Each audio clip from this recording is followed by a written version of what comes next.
గోడ మీద ఏ అంకెలు రాసున్నాయో కావాలంటే వాటిని ఎవరైనా కొట్టేని, ఎవరైనా చెరిపేని. నీ మీద ప్రభావం పడ్డానికి వీల్లేదు. నువ్వు నా భీమావి కదా. నీ సఫలతను నెల్లోని రోజులు నిర్ణయించలేవు భీమా. నువ్వు అన్ని తేదీల కంటే పైకి వెళ్ళాలి. ఇక అందుకోసం ఓడిపోకూడదు, ఆగిపోకూడదు. భీమా, నీకు గుర్తుందా? నువ్వు స్కూల్లో ఉన్నప్పుడు ఇంత చిన్నగా ఉండేవాడివి. ఒక పరుగుల పోటీ పెట్టారు, గుర్తుందా? ఇక నువ్వు పాల్గొనాలని పట్టుబట్టావు. ఇక మీ నాన్న నీతో చాలా అభ్యాసం చేయించాడు. పరిగెత్తేవాడు ఎప్పటికీ గెలవలేడు బాబు. ఎవరు గెలుస్తారంటే గెలవడం కోసం పరిగెత్తేవాడు. ఒకవేళ నువ్వు గెలవడం కోసం పరిగెత్తాలనుకుంటే నువ్వు నీ కాళ్ళకి చెప్పు, అవి గాల్లో తేలిపోవాలని. నా భీమా పరిగెత్తుతున్నాడు, అలసిపోతున్నాడు, ఆయాసపడుతున్నాడు, వాడికి దెబ్బలు తగులుతున్నాయి.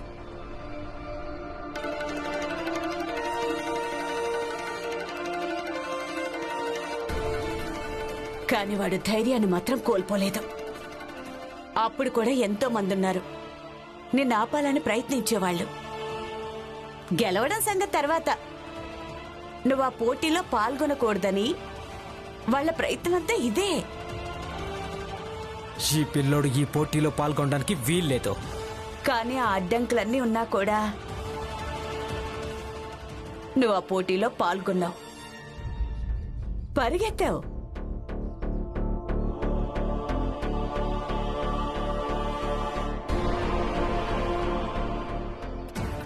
కానీ నువ్వే గెలిచేవాడు తెలుసా? ఎవరో కుట్రతో నిన్ను తోసేసి పడగొట్టారు.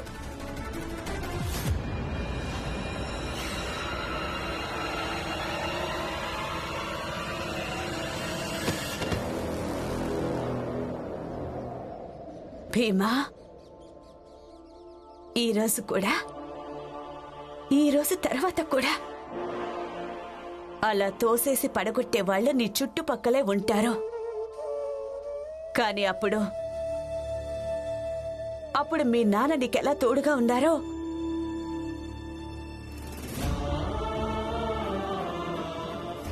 అలాగే ఇప్పటికీ ఆయన తోడుగానే ఉన్నాడు. భీమా, మీ నాన్న ఎప్పుడూ నీకు తోడుగానే ఉంటారు. అర్థమవుతుంది కదా? ఇక నేనెలాగో ఉన్నాను, నిన్నొదిలేసి ఎక్కడికి వెళ్తాను? నువ్వు నన్ను వెళ్ళనివ్వవు కదా. ఈరోజు ఏప్రిల్ 14 కేవలం సతారాలోనే కాదు, కేవలం బొంబాయిలోనే కాదు, ప్రపంచం మొత్తం జరుపుకోవటం జరుగుతుంది.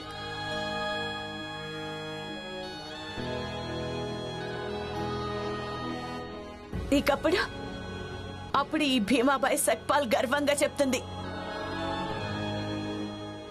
వీడ నా భీమా అని.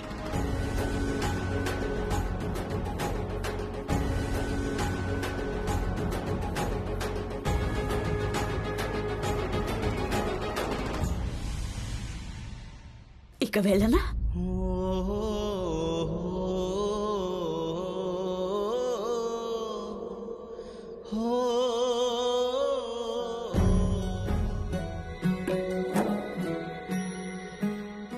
ఇక గుర్తుంచుకో, నువ్వు గెలవాలి, పోరాడాలి.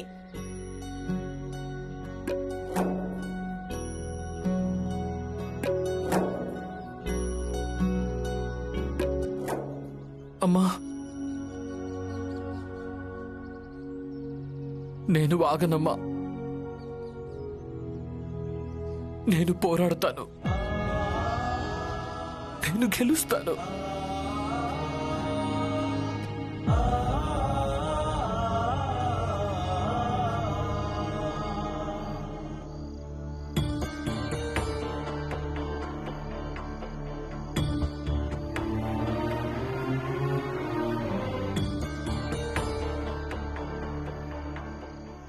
అరే రామ్జీ, నువ్విక్కడ నా గదిలో? ఆ? నాకు గుర్తులేదు. నేను పోయినసారి ఇంట్లోకి ఎప్పుడొచ్చాను, కానీ ఈరోజు నేను రావాల్సి వచ్చింది. అవునా? చెప్పు, ఎందుకు రావాల్సి వచ్చిందో చెప్పు. హితేష్ అన్న, ఈరోజు నేను మీకు బాగా అర్థమయ్యేలా చెప్పాల్సి ఉంటుంది. ఎందుకంటే ఇక ముందు నా పరిచయస్తులు ఎవరైనా ప్రాణాలు తీయడానికి ప్రయత్నించకుండా ఉండాలని. అయితే చెప్పు చెప్పు, ఏం చెప్పాలనుకుంటున్నావు?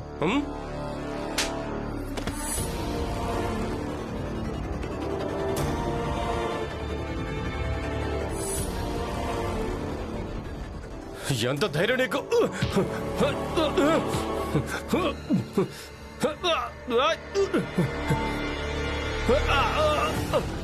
హితేష్ అన్న, రిటైర్డ్ మిలిటరీ ఆఫీసర్ని, ఒక సిపాయిని. ఒకవేళ నేను నా అసలు రూపంలోకి వచ్చానంటే నువ్వు ఇంకెందుకు పనికిరావు. అందుకే నన్ను నా అసలు రూపంలోకి వచ్చేలా ప్రేరేపించొద్దు.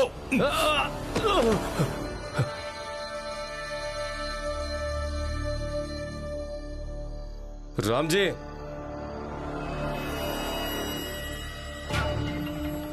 నా అసలు రూపంలోకి నేను ఇప్పుడు వస్తాను. ఇక నేనే నిన్ను ఎందుకు పనికిరాకుండా చేస్తాను. ఆ భీమ్రావ్ అలాగే ఈ కుటుంబానికి ఇప్పుడు ఇప్పుడు చూడు నేను ఎటువంటి గతి పట్టిస్తాను. లక్ష్మి, చెప్పండి. ఈ రోజు ఎంత సంతోషంగా ఉందో కదా. ఈ రోజు సతారా నుంచి అందరూ వచ్చారు. భీమ్ పుట్టినరోజు ఎంత బాగా జరిపారో. అందరూ భీమ్కి శుభాకాంక్షలు చెప్పారు, దీవెనలిచ్చారు. నీకు తెలుసా లక్ష్మి, ఈ శుభాకాంక్షలు దీవెనలు జీవితంలో చాలా పనికొస్తాయి. చూసావా, వాళ్ల కారణంగా మన ఇంటి ఉదాసీనత తొలగిపోయింది. అలాగే బతకడం కోసం ఒక కొత్త శక్తి పుట్టుకొచ్చింది కదా. అవును పిన్ని. మరి మసాజ్ చేస్తున్నట్టు ఎందుకు నాటకం ఆడుతున్నావు? ఈ రోజు కొత్త శక్తి వచ్చింది కదా, ఇక పైకి లేచి నాట్యం ఆడండి. జేజాబాయ్, ఈవేళ నాకు నీ మీద చాలా జాలి వేసింది. మేమంతా భీమ్ పుట్టినరోజుని కుటుంబం మొత్తం కలిసి అంతా బాగా జరుపుకుంటున్నాం. కేవలం నువ్వు ఇంకా నీ ద్వేషం, నీ కోపం, అలాగే నీ అహంకారం కారణంగా ఒంటరిగా ఉన్నావు. ఇక నువ్వు ఉన్నా లేకపోయినా ఎవరికి ఎలాంటి ప్రభావం పడ్డం లేదు. నీకసలు ఎలాంటి అస్తిత్వమే లేదు. ఈ రోజు నువ్వు చాలా నిస్సహాయరాలుగా కనిపించావు.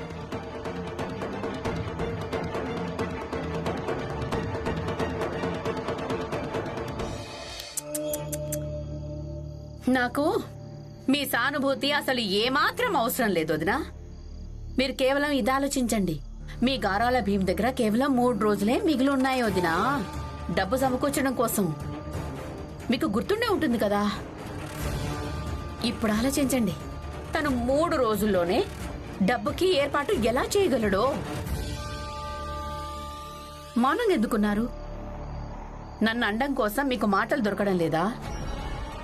నాకు సలహాలు ఇవ్వడం కంటే మీరు దీని గురించి ఆలోచించండి. ఇప్పుడు మీ గారాల భీమ్ ఉన్నాడే, ఎలా చదువుకోగలడు అని. నేను ఏం చేస్తానో, ఏం చేయడం మంచిదో, నేను ఏం చెప్పడం మంచిదో దీనికోసం మీ మెదడు ఎక్కువగా ఉపయోగించకండి. నన్నే నిస్సహాయరాలంటోంది.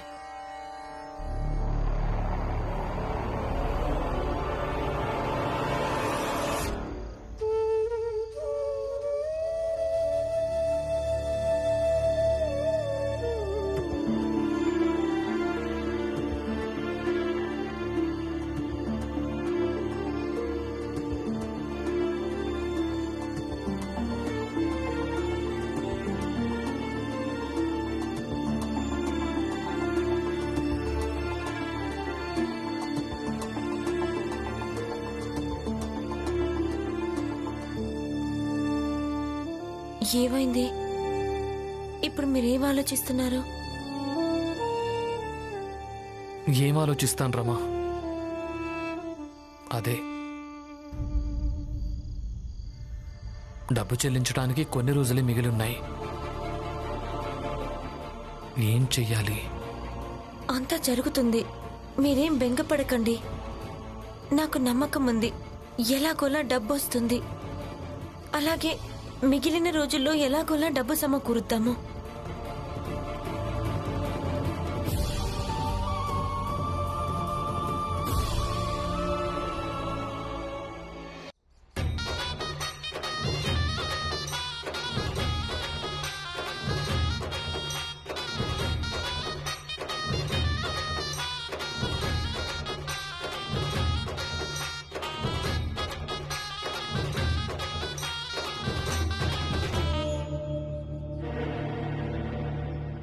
భీమ్రావ్, నిన్నటిదాకా నువ్వు బాజా బాగా వాయించావు. ఈ రోజు మేము కూడా వినోదం కోసం వీళ్ళను తీసుకుని వచ్చాం. ఈ రోజు నుంచి నువ్వు చదువు మానేసేదాకా మేము రోజు వినోదాన్ని పొందుతూనే ఉంటాం. పాపం చాలా ఎగిరెగిరి పడ్డాడు, కానీ డబ్బుల ఏర్పాటు ఇంతవరకు చేయలేకపోయాడు. ఇక ఈ రామ్జీ నిన్నటిదాకా గుర్రం మీద గాల్లో స్వారీ చేశాడు. చూస్తుంటే తనను అదే గుర్రం ఎగిరి తన్నిందనిపిస్తోంది. పాపం రామ్జీ. హితేష్, మీరంతా ఎలాగూ ఒకరి మనోబలాన్ని పెంచలేరు. కనీసం ఇలాంటి బాధ పెట్టే మాటలైనా మీరంతా అనకండి. దలియమ్మ, నువ్వున్నావు కదా భీమ్లో మనోబలాన్ని పెంచడం కోసం. తనకు ధైర్యం చెప్పండి, డబ్బు ఏర్పాటు అదే అవుతుంది. మేమందరం మీలాగా లేనిపోని ఆశల్ని కల్పించలేమమ్మా. భీమ్రావ్, నువ్వు చదువుకోవాలన్న నీ కలలు అంతమైపోయాయి.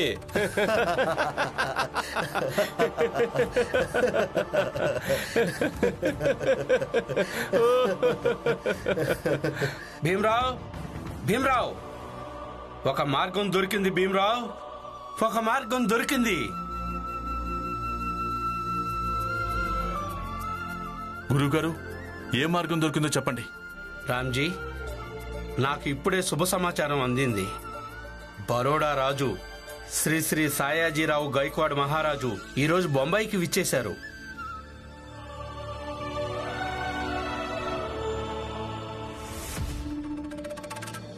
फर्जंद खास दौलती इंग्लिशिया श्रीमंत महाराजा सर सेना खास खेल शमशेर बहादुर महाराजा గైక్వాడ్ ఆఫ్ బరోడా వేంచేస్తున్నారు.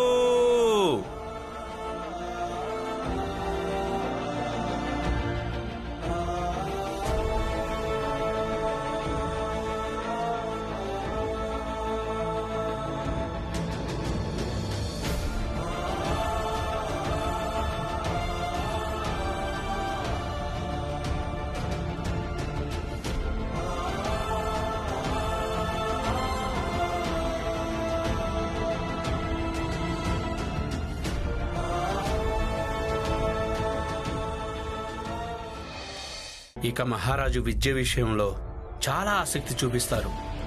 ఆయనకి ఈ విషయంలో శ్రద్ధ ఉంది. అందరూ చదువుకోవాలని, అలాగే పైకి ఎదగాలని. ఆయన ఎన్నెన్నో విద్యాలయాలు నిర్మించారు. అలాగే విద్య విషయంలో ఎన్నో అభివృద్ధి పనులు చేస్తున్నారు.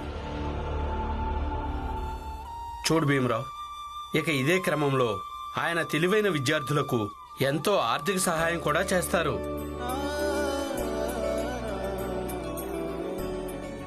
చూడు భీమరావు, ఒకవేళ ఆర్థిక సహాయం నీకు లభించిందంటే ఇక నీ చదువుకు కావలసిన ఫీజు కూడా సమకూరుతుంది.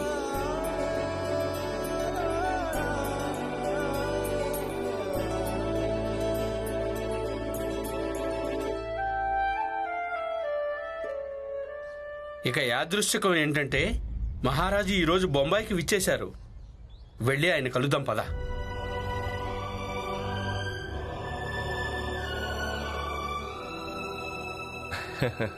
గురువుగారు, రాజా మహారాజుల జాతి వాళ్ళు అసలు ఈ భీమ్రావుకు సహాయం ఎందుకు చేస్తారు? అంటే ఏంటండి గురువుగారు, ఇప్పుడు మీరు కూడా భీమ్ను ఎగతాళి చేయడం మొదలుపెట్టేశారా? భీమ్ అదృశ్యం తిరగబడిందంటే అందరూ ఎగతాళి చేస్తుంటారు. జరిగేది ఇదే.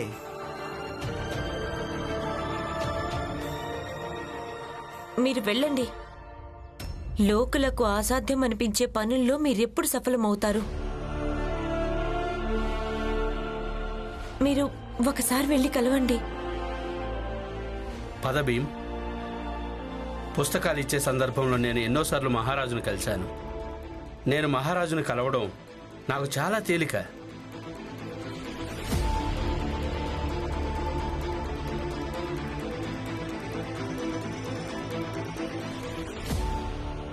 వెళ్ళు భీమ్, ఇంకా ఏం ఆలోచిస్తున్నావు? వెళ్ళి మహారాజు గారిని కలువు. భీమరావ్, దలేము చెప్పింది పూర్తిగా నిజమే.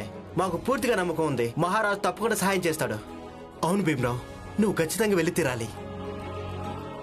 అవును బాబు.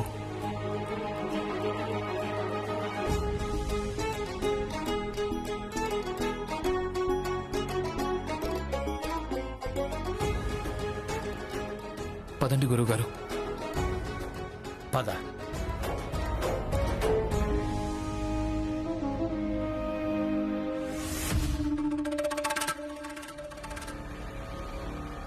హితేష్ బాబాయ్, దేని గురించి అయితే మీరు నవ్వుతున్నారో దాని గురించి మీరు త్వరలోనే బాధపడతారు.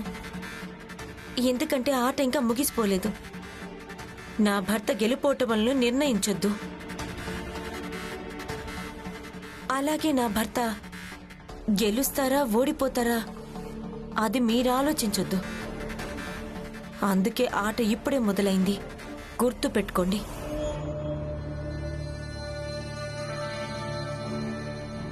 అవును, ఇక్కడ ఎవరెవరు ఉన్నారో ఎవరు అక్కడికి వెళ్ళడానికి వెళ్ళలేదు, ఇక్కడి నుంచి కదలడానికి కూడా వెళ్ళలేదు. ఎప్పటిదాకా అంటే రాజుగారి దగ్గర ఏం జరిగిందో అన్న విషయం తెలిసేంత వరకు. ఇక్కడే ఎందుకుంటాం? భీమ్రావు ఏదైనా పెద్ద అధికారా? ఆయన కోసం మా పని పాట వదిలేసి ఇక్కడ నిలబడి ఉండడానికి? మీరందరూ కలిసి భీమును ఏ విధంగా అయితే ఎగతాళి చేస్తూ నవ్వుతున్నారో అదే రకంగా భీమ్రావ్ మహారాజ్ దగ్గర ఆర్థిక సహాయం పొంది రావడం చూడ్డానికి కూడా ధైర్యం కూడా చూపించండి. గాల్లో మేళ కడుతున్నావేంటమ్మా? ఆ మహారాజు ఈ భీమ్కు ఎలాంటి సహాయం చేయలేడు. మీరందరూ ఇంతగా చెప్తున్నారు కదా, ఇక్కడే ఉంటాంలే. మేము చూస్తూ ఉంటాం. ఆ భీమ్రావు నిరాశగా వస్తాడు కదా, తనని ఎగతాళి చేయడం భలేగా ఉంటుందిలే.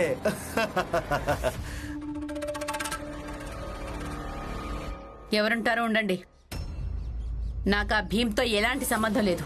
అలాగే తన విషయంలో ఏం జరగబోతోందో దాంతోనూ నాకు సంబంధం లేదు.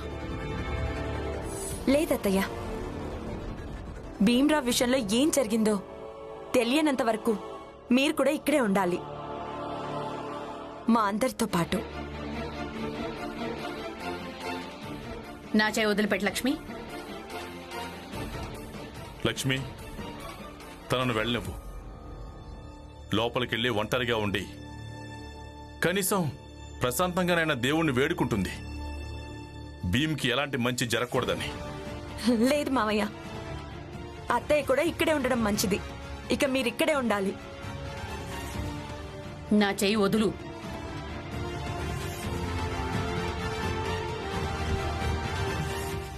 అత్తయ్య, నేను చెప్పేది వినండి. ఇక్కడే ఉండొచ్చు కదా. నాతో ఇలా దురుసుగా ప్రవర్తించావంటే అస్సలు బాగోదు లక్ష్మి. నా చేయి వదులు. అమ్మా, మీరిక్కడే ఉండాలి. లక్ష్మి చెప్పింది నిజమే. ఇక్కడ అందరికీ తెలుసు ఎవరు భీమ్ పక్షాన ఉన్నారో అలాగే వ్యతిరేకంగా ఉన్నారో. అందుకే భీమ్ భవిష్యత్తు నిర్ణయం మా అందరి ముందు జరగనంత వరకు అంతవరకు మీరు ఇక్కడే ఉండాలి. ఎవరు సంతోషించాలో వాళ్ళందరి ముందే సంతోషించాలి, ఎవరు బాధపడాలో వాళ్ళు కూడా అందరి ముందే బాధపడాలి.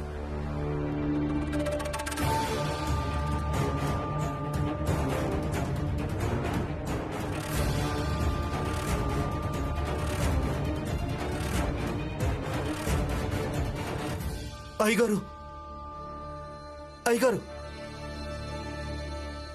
ఏమని చెప్పండి. అయ్యగారు, ఆ కేలేష్కర్ గురువు గారు భీమ్ని సాయాజీ మహారాజ్ దగ్గరికి తీసుకెళ్తున్నాడు, పై చదువులకు సహాయం కోరడానికి. ఒకవేళ లభించిందంటే.